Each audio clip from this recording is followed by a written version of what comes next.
And I just turned around and I hauled ass out of there. I was done. I wasn't dealing with that. The hypocrisy of the cult is one of the things that turned me away the quickest. When I turned my headlights on, it turned and looked at us, and one of the things I remember the most were the eyes were glowing red. I see an orb of light. It is just circling these steps like it is waiting for me.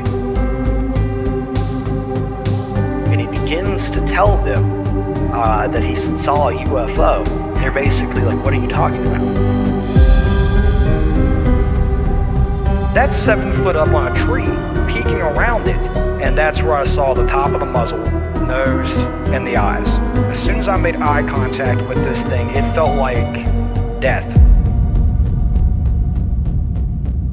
Welcome back to Tinfoil Tales. I'm your host, Brandon Wright. Tonight's episode, we're going to be joined by my guest, Jill. Jill owns a couple of different areas that are supposed to be haunted.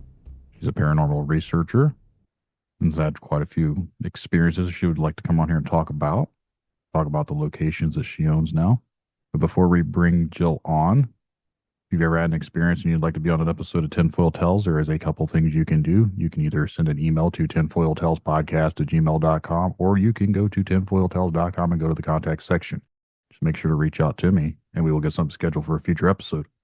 If you'd like to help the podcast out, please share it around. Word of mouth is the best way of helping the podcast grow. You can also leave a 5-star rating and review wherever you listen to Tinfoil Tales at, and that helps me fight the algorithms, makes the podcast more discoverable. If you would like to help me out, help the podcast out, you can join the Patreon, become a member, get early access to all the episodes, and they're all ad-free. It's $1.99 a month, so it's worth checking out if you're interested. Make sure to look into the show notes for more information regarding that. You can also find me on social medias, Facebook and Instagram. We are going to go ahead now and bring Jill on and dive into the conversation. So sit back, relax, and enjoy the show. I'd like to take this time to welcome my guest tonight, Jill. Thanks for coming on here and talking to me. Well, good to have me, Brandon. Thanks for having me out. Hey, not a problem. Would you like to let the audience know a little bit about yourself? Yeah, for sure. So my name is Jill Shelley, and I've been a paranormal investigator since 2010. Always kind of fascinated with the strange, weird, and the macabre kind of stuff as a young age. So it kind of carried over to my adult years. And that's just kind of where I met a great group of people in that 2010, and we founded a group called St. Croix Paranormal. And we started just like doing local homes and businesses, investigating that way. And then we kind of reached out and went to what we call the pay-to-play places. And just kind of by doing that, getting some answers, doing some investigations, I thought, oh man, that would be really cool to have my own haunted location where other people can come. I can go investigate all the time. So in 2018, I was able to fulfill that dream, and I purchased a haunted location in a small, teeny weeny town of Boyd, Minnesota. And then in 2023, I got to do that dream again, and I bought a Masonic Lodge. Do you do your own, like let people come and do their own investigations in your buildings? No? Yeah. So that's the primary use of it. And of course, with, the people coming in for investigations, that actually helps with the restoration of the buildings. So the Boyd House, when we got it, needed quite a bit of work. And we put in, we put a new roof in. We've just recently had to repair the back steps. We put that in. We just redid everything back to the Victorian times. So we put like the little Victorian wallpaper. We have all like the antique furniture, just period time sake. There was a lot of other things that we had to fix when we got it too. And, old building, so we're still working on fixing it as well. And then the lodge needs lots of work because she was built in 1861. What are some of the more interesting things you've had happen on the properties that you own? Well, gosh, I tell you, there's so many stories. Now, so the Boyd house, for myself, I've actually had, the very first night I stayed there, actually, I was walking kind of through there's like a little hall that goes past the basement door. And as I walked by the basement door, I heard this loud bam, bam, bam, like three really loud knocks on the door. Like there was definitely like somebody was hitting it with a fist. Of course, it startled me. I jumped really high, freaked out, ran for a sec. Came back, went to investigate, like, could this have been caused by any other reason? There would be no wind force where that location of the door is. And so the only explanation was something actually pounding on that door. Interesting enough, before I purchased the home, I spoke with a medium psychic that I really trusted, and she said the first night you stay there, you're gonna meet him, and he's gonna let you know he's there. And that's exactly what happened that particular night. Because it didn't happen till way later. Because I was like, oh my gosh, there's like nothing's happening here. And then all of a sudden that did. So that was pretty creepy. And my husband, who is not a ghost person whatsoever, um, he was carrying some stuff in the front door. And as he came in, he looked up at the top of the stairs and he said there was a woman standing there. He said maybe like, 18 to 19 years old. He said for a split second he thought it was me because she had the similar hair color and length of mine. But she was wearing white, so and all of a sudden and then he looked away, he looked back, she wasn't there. So I was a little jealous because after all these years of investigating, I've seen shadow figures, but never a full-blown apparition. And here's a non-ghost guy and he gets to see her. So, How it goes usually. yeah, so we've had that. A lot of other people have experienced a lot of different shadow figures.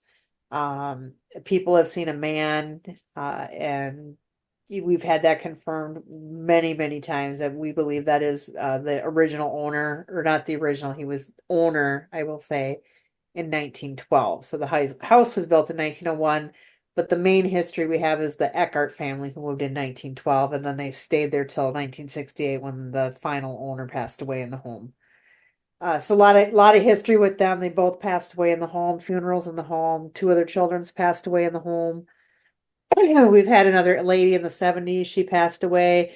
Nothing tragic. Everything's been, just with the elderly, heart attacks, strokes, what you have you, except for one of the children, besides being infancy. So that was probably the syndrome. And then, but they did have a 2-year-old choked to death in the home. So, and I'm not sure he's still there, but we do have quite a few deaths, but we do have some children that do stay. They seem a little bit older, so I don't think they're the Eckhart family, and I don't really know where they came from. I think they just like it there. So, yeah, just a lot of different history there. And then the lodge, like I said, we just got that, and we don't really, we just opened it up May of 2024 this year for people to come in to experience it. So I myself have only investigated it a handful of times. And every time we've gotten stuff, whether it be equipment interaction, we use the spirit box and the Estes method quite often to get a lot of interaction with that. But I think one of the neatest experiences that we had there, the first time my entire team came with me, we were there and it was cold. So we had like one room that we shut everything in, had a little propane heater going. And Teresa was in the kitchen. She was making something to eat. And all of a sudden you just heard this loud bam. Like my first instinct was, oh my God, she just dropped the cooler on the floor. That was my thought. It was so loud. She comes busting through the door and she's like, oh my God, something just dropped something or slammed something behind me. So, of course, we go out there. The lodge is vacant. Like we really don't have anything at the lodge at that point. We weren't even open to the public, so we like had a few chairs to sit on. That's about it. There was nothing around that had fallen, nothing that we could see. So we just tried to recreate it. We thought, well, the cupboard door, that's about the only thing. So it sounded just like it. And then we all went back into the room and had somebody slam it. And that was the exact same sound that we heard. So we were pretty convinced that was what happened, is that one of the cupboard doors had to open and close. And then later during an Estes session, one of the spirits actually happened to mention there was another spirit named Harold that did it, and he thought it was funny. So, so yeah, they're very well alive at the lodge, that's for sure. I think there's been some places that I've went to that are supposedly haunted or whatever, but I've never had anything that ever stood out to me as paranormal, which is weird because a lot of these people like that I've been with, they thought this was paranormal. For me, I just I didn't feel it. Like for me, like it didn't have, I don't know how to describe it basically. Like, when someone describes like you walk into a room and you just feel the heaviness to it, Right, right. it doesn't feel that way to me. And I don't know if it's just because I'm not open enough to it or what it is, but I was literally just out on one recently, an undisclosed location that I'm not allowed to talk about. But I just, like, we went into this one room and everyone said, "Oh, I can just feel the energy," or whatever. I was like, "I don't feel anything." I don't know if it, like, is it if it's just me or I don't know. Yeah, Maybe you might not be sensitive to it. That you get that too with different groups, So like I said, the Boyd House, we've been open since 2018, and we've had so many people in since we've opened. I would say at least maybe 300 different groups of people that have come in. And each group has a different experience, or sometimes they don't have any experiences. So I think it just depends on the energy you bring, the energy level of the spirits that day, of course, and if they don't like you, they don't have to talk to you, where they're not, circus people, so they don't perform for anyone. So if they're not digging your vibe, they're not going to talk to you. If they don't have the energy, they can't talk to you either. So I think there's just a lot of factors. So not necessarily, you know, um, it could just be you for the day, or just you're not open to it. I will say there's been homes that I've actually investigated and on numerous times where half the family's having stuff going on and the other half are like, "You're nuts, nothing's happening." So, you just may not get that feel. we have our own weird stuff that goes on in our house, and I see that, interact with that. But like some of these other places that I've been to, I don't know. Maybe they just don't have any interest in me. I went to one of the locations, supposedly one of the hauntest ones around here, and I've never had any sort of experiences, but I hear so many people talk about it. But for me, it's just like, nothing's ever happened to me that ever stood out. I mean, I'm not saying it's not there. I personally haven't experienced it, so I can't really attest to it. Yeah, it just could be, you in general. Like my husband, when he's like I said, he is not an investigator whatsoever. He's not a not believer either. But he doesn't get those feels, and a lot of times when he's with me, we don't get very much interaction. Even when if he comes with me to the Boyd House, it's pretty quiet night. If I go to the Boyd House with one of my teammates, it's off the charts. So he, in his mind, he says it's because he feels the need to protect me. And so he says, I think I kind of give off that vibe of like, don't mess with us. So I think that might be why when we go places, and he's filled in for me when teammates bail on me and we've gone to places and I get nothing. I swear I get nothing when he's with me. But I get other stuff when my teammates, and I think a lot of it has to do with energy, the energy that you bring, the energy that you have as a person within yourself. I think there's just a whole lot of factors involved with that, which, and hopefully someday you'll have something really weird and crazy happen. Do you? I think I go in with the mentality of not expecting anything to happen because I feel like if you go in there wanting things to happen, you're typically either going to make it happen by like imagining it's happened. So if you go in there with no expectations and then something happens, I feel like it's more legitimate. But that's just maybe my mentality of going in there without thinking anything's going to happen makes it not happen too. I don't know.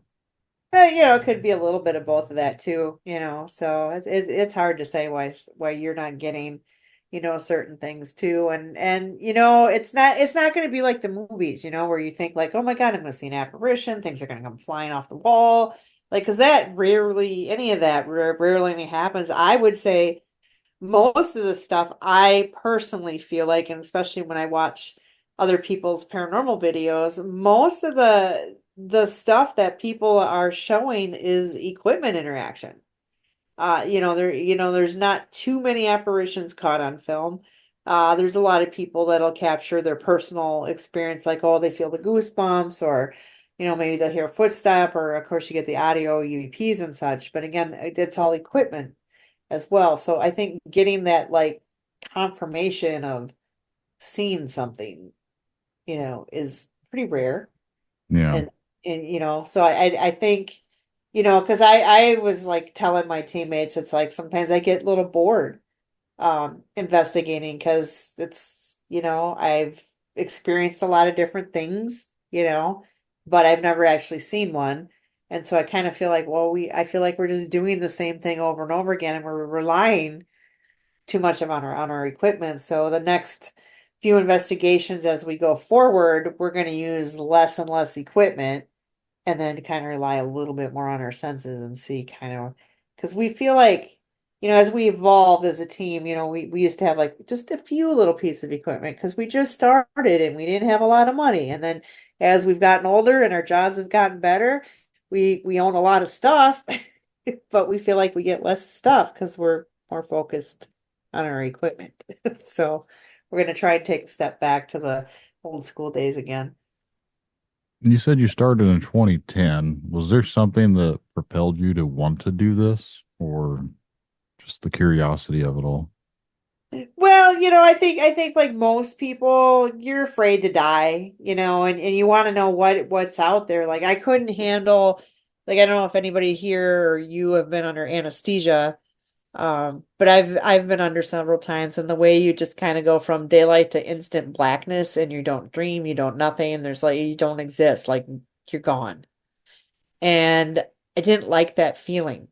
I didn't like it at all. And I'm like, gosh, if death is like this, I don't want to die, I know you're gonna, but I don't want any part of this.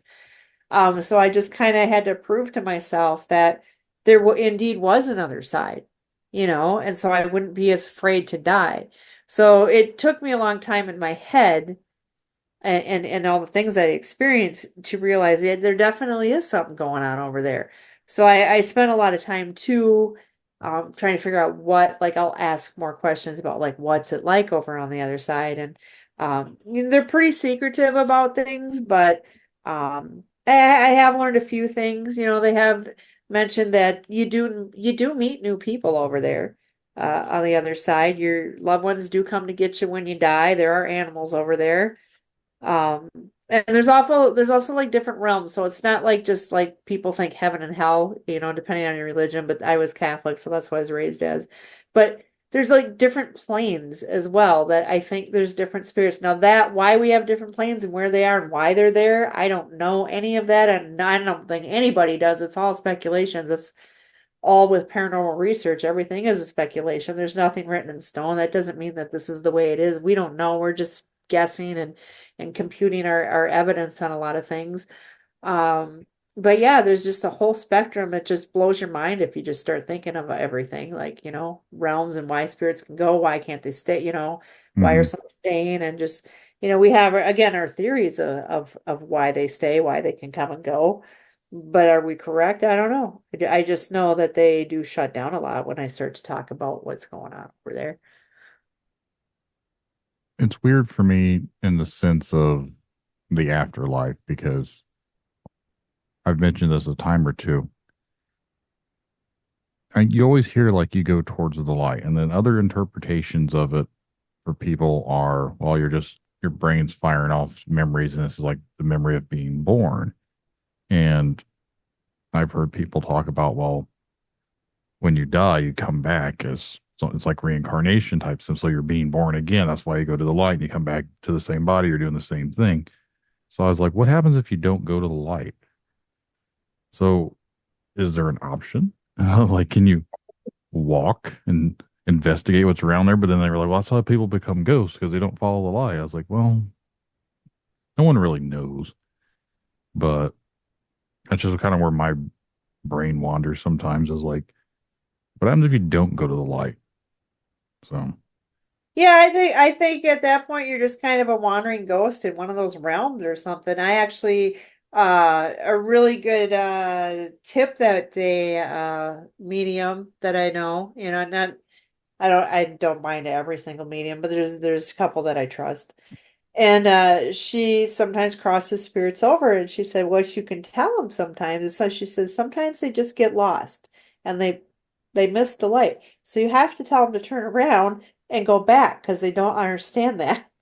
And then they go back to the light. So we've said that a couple of times at some places we've been, and you could just feel the energy of the room lift at that point, which is kind of weird. So I don't know if we really passed anything on at that point, but it is kind of an interesting theory. hmm yeah, I don't know all of the secrets of life, obviously, and death. I don't think anybody really does, but Right. it's just one of those things that makes you wonder, I guess. Well, I used to kind of question that, but just the one really oddball experience. Um, well, I guess there would be two. One was an experience, more of a story from my aunt, but um, when my before my mom passed away, I said, "Can you just let me know if there's another side? I just gotta know. It's just I'm dying to know." So she said if she didn't get stuck in purgatory, she said I'll somehow let you know. Because she was really sick at the time, so we knew she was gonna pass soon. And so I didn't really technically get a sign, but I never told this story to my daughter. So she told me about 3 days after my mom had passed, she said, "Oh my gosh, Mom, I had this amazing dream with Grandma. So real. She looks so good." And she told me to tell you yes, whatever that means. And then she moved on to tell me what, my mom had said to her. But I thought, oh my God, she just told me there is another side. So that to me was a sign because obviously my daughter didn't know, and even just stating that, Grandma just said to tell you yes.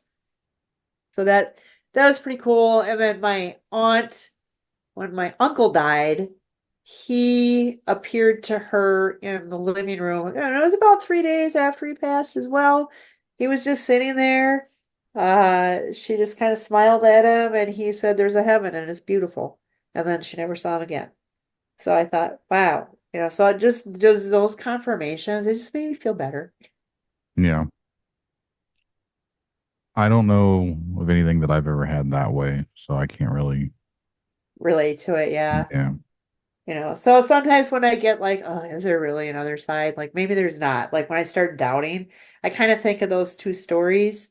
And then again I start thinking about, the spirits that I've made contact with, and just throughout the years, I mean, sure you could say the equipment's being, uh put off by, whatever, outside stimulus. But when you catch one of those EVPs that is a direct relationship to what is going on with you, it's just crazy. Like we've been to places where it's just me and Teresa, so we shouldn't get any men's voices, but we'll get men's voices. It's just crazy. And to know that they see you. We had like this crazy EVP. We were at the Randolph County Infirmary. We were walking down a hall. We never heard anything. We never felt anything. Her and I are just conversing and kind of talking about where we're going to go, what's going on. And we get a woman's voice that says, "Well, hello, girls. Pleased to meet you. Come on in." We never heard that, but it was there plain as day. We're the only two people in this entire building. So it was really weird. And then weird thought, we were walking in the basement. Now this building has been on fire 2 times and has burned down. We were walking through the basement and I get a man's voice very frantically. It says, "The building's on fire, don't you know?" So then it kind of made me think like, gosh, is this guy reliving this fire every single day? Do I look like I'm walking through flames right now? Like, so it just kind of blows your mind when you start thinking about things like that, you know? Yeah. I've heard of stuff where I don't know, I forget what the term's called, but like they basically are on like a repeat. Like they're constantly going through the same thing over and over and over. Oh yeah, yeah. Yeah, it's just kind of like an impression that Yeah. an imprint in time is what we call it, really. Hmm. So it's just the same thing playing. So that we feel like is more like an energy level, just an energy imprint left. So that wouldn't necessarily be like it's haunted, it's just an energy imprint. I've never experienced something where it's like, oh, every day at 12 o'clock there you hear the footsteps down the stairs. I've never had anything like that. But yeah, it's just that would just be a not considered ghostly, just imprint in time because everything's made out of energy, and so you're just leaving your energy footprint there. Without turning something into like my own personal stuff, but recently we had an episode that came out that I'd actually talked with my wife about a lot of the weird things that come on here as our Halloween episode. And right after we recorded it, I was somewhere else speaking, and a couple of different ladies had came up periodically throughout the day to talk about what I had mentioned. And ironically, both of them mentioned something about one of the things in the house is a spirit of a little girl, but not to be afraid of her because she's actually not here. She's not haunting the house. She travels through the water. And then someone else said something similar that the girl is not actually here. It's the surrounding lands that she comes in on. So I'm like, well, I'm hesitant to buy into the random people that come up and tell you information aspect of things, but I don't want to write that off. So it's like, eh, you don't really know how to take it. But then one of them actually told me to be I won't dive into it, but like there's certain things I need to be worried about. And I'm like, well, now you're just like spreading out omens to me. So it's like, now you're going to make me worry about it because you're planting those seeds in my head. So, Right, right. How does it go from a little girl to being worried about things? So, right. Because apparently one said the one's a little girl and the other one said there was three entities in our house. One's a little girl that's fine. The other one is kind of doesn't really matter. Then there's one dark energy in there. I was like, well, okay. hmm. Our house is not very old and there's never been anyone that's ever passed away. It doesn't mean the lands themselves are not got some weird bad juju to them, but Right. I'm just saying, as far as I know with the house, it's like, I don't see how it could be haunted, but who knows?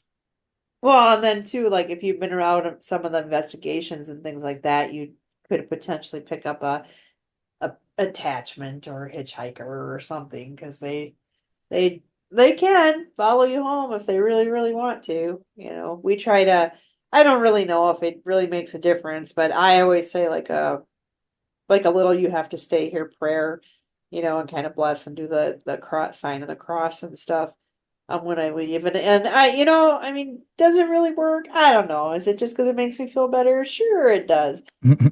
But I feel like the few times that we've gone to an investigation and two of my teammates did not do that, I feel like something fell them home. Because they had like we went to this one place and it was like an old hospital, mental facility, nursing home. It's a lot of different spirits. One Alex lived in his apartment at that time for a couple years, so same apartment, never had any paranormal activity. Um, Once he got home, he started getting weird, like his dog started acting weird, like he was just barking at the air. Faucets would start turning on in his home for no reason. It's never happened before. So then he kind of like, oh, I think something might have followed me home. And so he kind of saged the place and did a prayer and everything kind of stopped at that point. And there was she actually saw an apparition. She's more open. She's seen lots of spirits, lots of apparitions. Um, but she said shortly after we got home from, oddly enough, another type of not nursing home, but more of an asylum and poor farm. She didn't say stay here either, but she said she kind of woke up and there was like a cowboy sitting at the end of the bed and said, "Howdy, ma'am." And she's like, "Okay, well, you need to go back where you came from." So, yeah, so yeah, I try to just say a prayer. I'm sure it's a lot of in your faith, like what you believe in religiously, or even if it's not religiously, if you feel like you saying this is going to work, I think it gives you the energy that it does. I think it's all about whether you believe it. Like if Right. you have that strong enough belief behind it, you put that power into it, whether it's real or not real, as long as you're believing, I think that's the intent for it, the purpose for it, so it does what it's supposed to do. Right. Mind over matter, as they always say. So. Right. So yeah, and and then we also say too, like a lot of things have energy too, like railroad tracks, limestone, things like that give off energy. Weirdly enough, a lot of haunted places are right by railroad tracks and such. The Boyd House is right.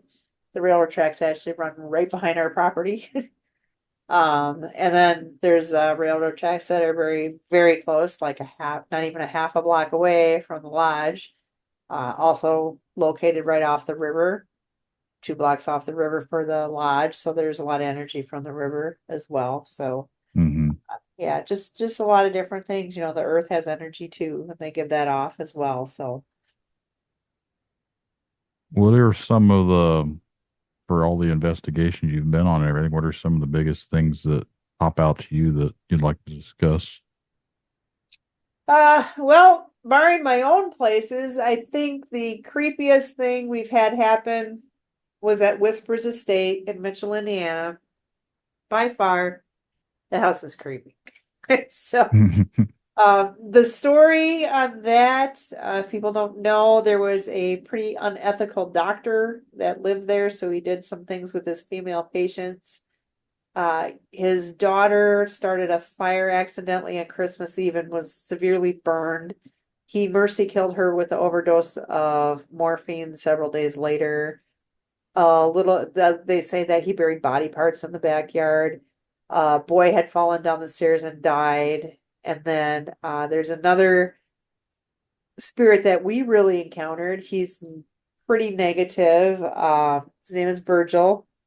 He was a caretaker of the property, very, very crabby guy. The closet upstairs is where he kept his gardening tools and such.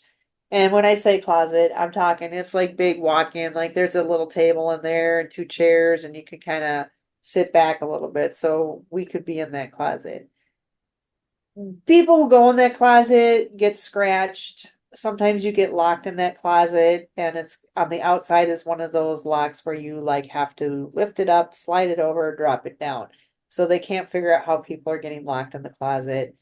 It's very negative. Even the people who were there that own the place, they said if they came up there and the doors were open, they would not enter upstairs whatsoever. They refused to. And so, of course, we had to go stand in the closet. And Teresa was sitting in a chair. We were running a spirit box. But at that time, I heard in my head a man very loudly said, "Get out of this closet." And it was in my head. But I kind of thought, well, I do have a fear of being locked in closets, so maybe it's just my anxiety of being in this closet. So I decided to step out, but I didn't say anything. And then shortly after that, the spirit box said, "Shut this door." And of course, we didn't do that either. And the next thing you know, Teresa and a chair come launching 4 feet out of the closet. And she said something physically picked up the chair and threw her. Um, I tried to debunk it, like, "Hey, did you just fall over?" She's like, "If I just fell over, I would be in the closet. I wouldn't be out here in the hallway with the chair." So, but she was pretty shooken up because she said she actually felt the weight of the hands pick up the chair and forcibly throw her out of the closet. So that for me was one of the first times that I realized that, man, they can mess you up if they want to. Um, that night too, you just had that incredible cobweb feeling all over. Like everybody was constantly wiping their face, like you thought you had walked into some cobwebs. One of the guys stepped outside. He wouldn't come back in. He said he couldn't take the energy. It like kept hitting him in the back of the head all night long. He's like, I can't be in here. And we actually saw wet footprints come up from the basement that led outside, and nobody had been down there. It was like bare feet footprints. So it was just a crazy, crazy, insane night. Try to catch a little bit of sleep. One of the girls stayed up and she was watching, but she would see shadow figures darting around at night. She didn't like it. So yeah, it was just crazy. And we said we'd never go back. And of course, 3 years later, we decided to go back. Teresa, she wouldn't go back. She had also gotten scratched too before during the walkthrough. She couldn't handle going back, so she did not. So we did not get the same level energy that we did that particular night. I mean, we had some stuff, but it was nothing like that first night. And yeah, with that first time we went was just absolutely terrifying. I've always wanted to go to some place that is like, you said that's in Mitchell, Indiana? Yes. I'm not sure where that's. I'm gonna have to look it up real quick. I'm in Indiana, so I'm doing local investigations for my area, not so much paranormal, but like there's a lot of weird things going on around here. Apparently, Mitchell is south of Bloomington, so that's actually about 150 miles away from me because I'm more in the north central area. But I Yeah, know, if you ever get a chance to go or anybody listening, man, just go there. It's crazy. I know there's a place by I think Winchester, which is over on the east side of state. I've talked to someone, Yeah, actually, I a think couple people. I think that's the Randolph County Infirmary. Yep, that's it. Yep, that's right. That's what I was talking about, where we, Hmm. got those EVPs of the fire and the woman talking. We actually captured a shadow figure as well while we were there. Teresa actually saw it in the basement while we were setting up. She saw it peeking around the corner, and Hmm. of course, we didn't have nothing running at the time. But then later, like this place is huge. Like I don't know how many square feet, but just imagine being at like a big, huge general hospital. It was like that big.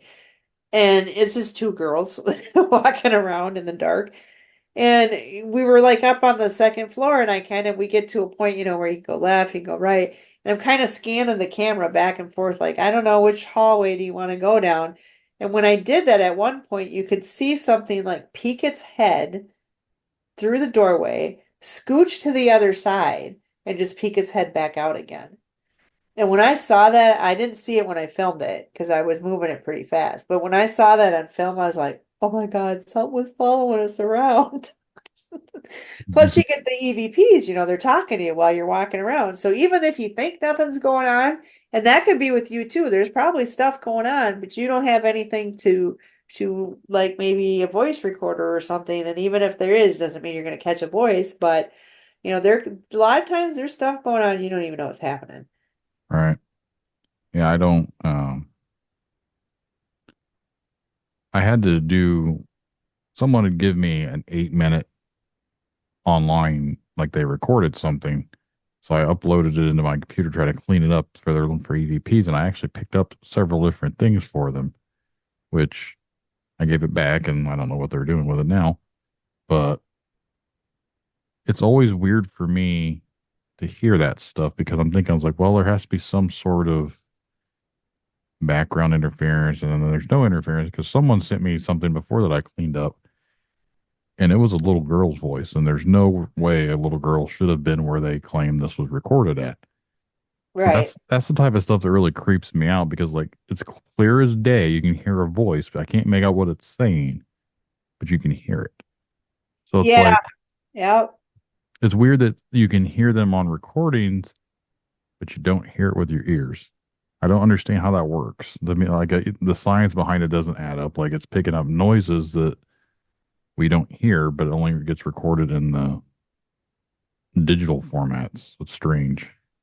Well, they say they speak in different frequencies than we can normally hear, but also you think those voice recorders, they pick up different frequencies that we probably can't hear, but then when you play it back, it's like amplified, so then you can hear it.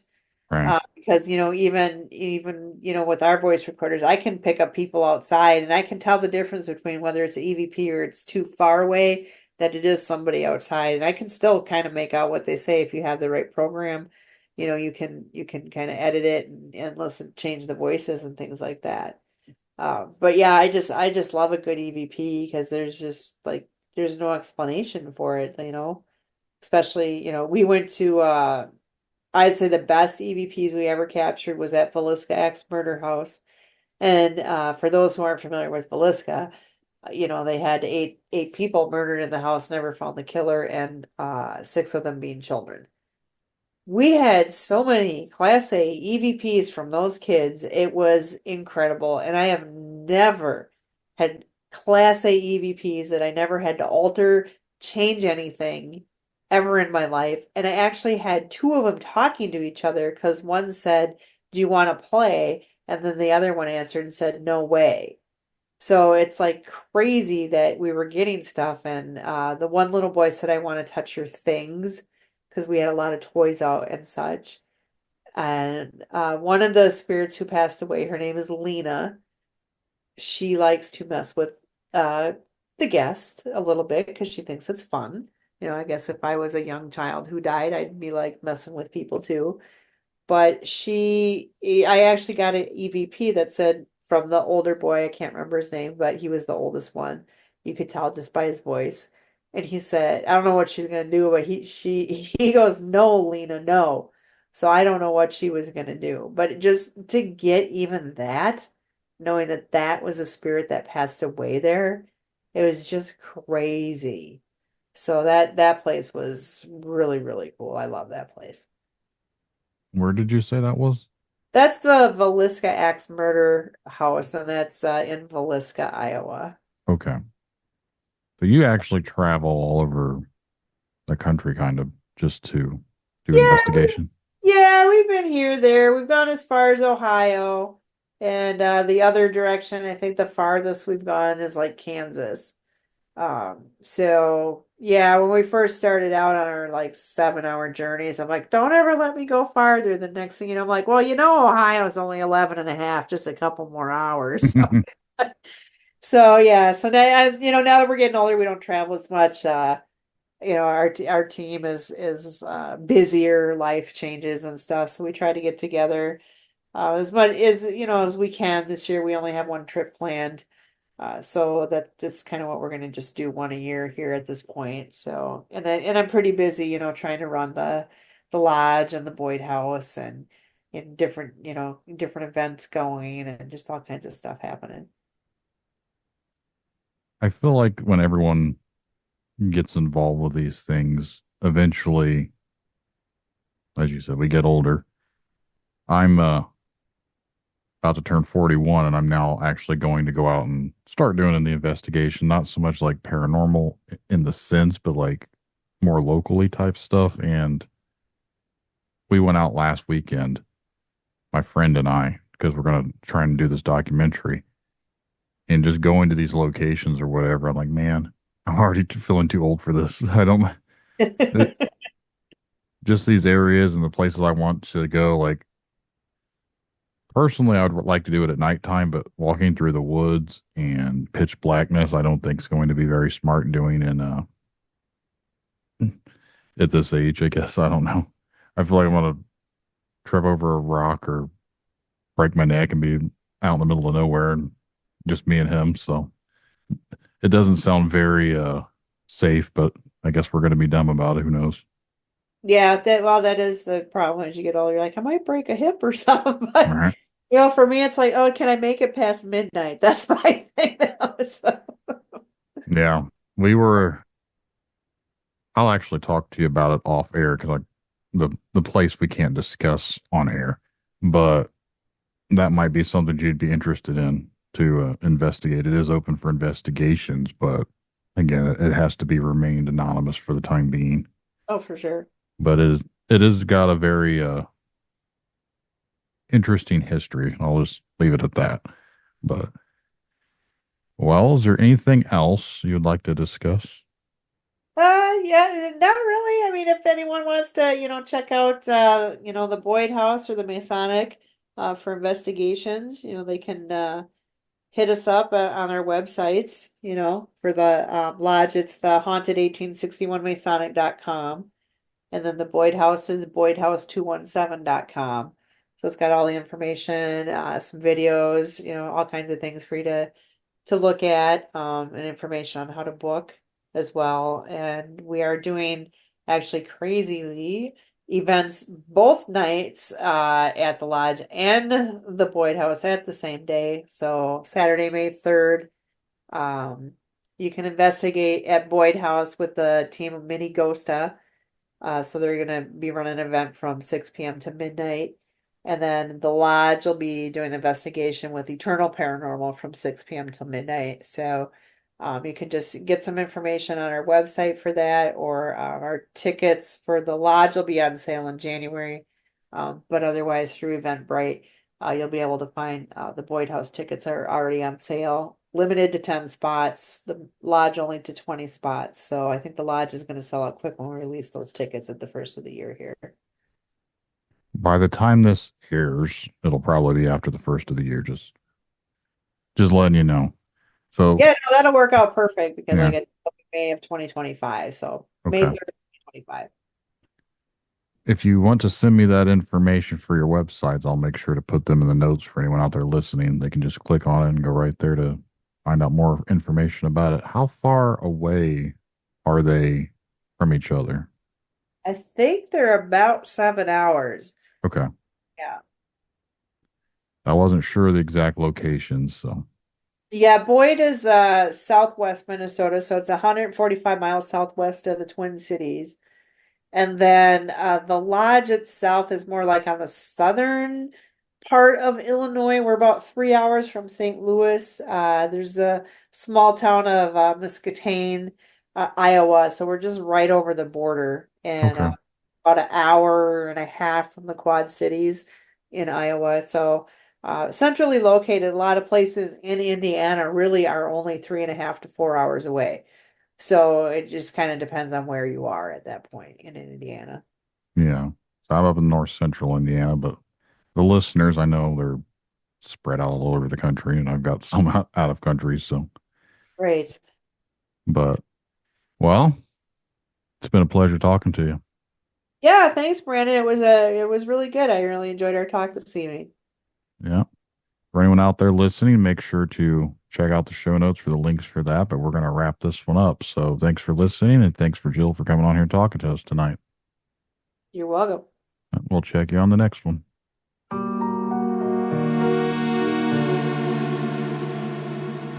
And that's the show, everyone. I really hope you guys enjoyed the conversations. If you would like to be a guest on Tinfoil Tales, remember to send an email to tinfoiltalespodcast@gmail.com or go to the contact section of tinfoiltales.com. Just get your message to me. We'll get something scheduled for a future episode. And just remember, the truth lies in the stories we share, the connections we make. Stay curious, stay open-minded. Thank you all for joining us on this journey. And until next time, keep questioning, keep seeking, and keep exploring the unknown. Good night, everyone. Tinfoil Tales in my headphones. Yeah, it's time to rock. Got a story about a cryptid creature. Let's take a walk. Bigfoot, dogman, they're out there in the dark. But the truth is out there like an alien spark. UFO sightings got the whole world shook. Conspiracies unfold like a story in a book. Media control, trying to keep us blind. But I won't be fooled, gonna use my own mind. In history, they don't want us to know the secrets they hide, the truth they won't show. Dominate our society, they keep us in chains. But I'm standing tall, it's time to break the reins.